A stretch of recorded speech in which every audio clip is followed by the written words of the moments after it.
सोनं 54,000 रुपये तोळं होणार या अफवेनं ग्राहकांकडून सोनं मोडण्याची घाई, दागिने विकण्यासाठी सराफा दुकानात गर्दी।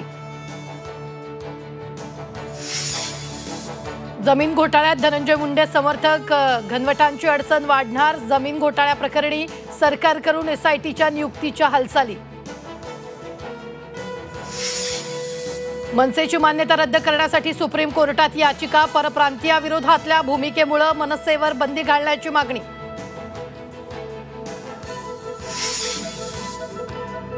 हर्षवर्धन पाटलांना भाजपवासीचे वेध, चंद्रशेखर बावनकुळेंची घेतली भेट, हर्षवर्धन पाटलांनी शरद पवारांसोबतच राहावं, बावनकुळेंचा टोला। महिला आयएएस अधिकाऱ्याची बदनामी थांबवा, गुणरत्न सदावर्तेंकडून एकनाथ खडसेंची महिला आयोगाकडे तक्रार, एकनाथ खडसेची नार्को टेस्ट करा, एसआयटी चौकशी करा, सदावर्तेंची मागणी। मंगेशकरांना जमीन दान करून पश्चाताप होतोय, हॉस्पिटलचा हेतू साध्य होत नाही, दीनानाथ रुग्णालयासाठी जमीन देणाऱ्या खिलारे कुटुंबाची खंत। नांदेड शहरातील अनेक भागात पाणी टंचाई, 4 ते 5 दिवसाआड पाणी पुरवठा, नागरिकांचं पाण्याच्या टाकीवर चढून आंदोलन।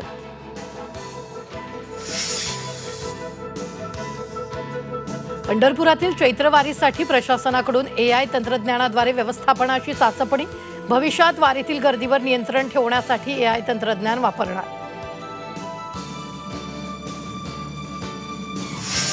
शिर्डीत पकडलेले 51 भिकाऱ्यांपैकी 4 भिकाऱ्यांचा मृत्यू, विसापूरमध्ये ठेवलेल्या इतर 6 भिकाऱ्यांची प्रकृती गंभीर।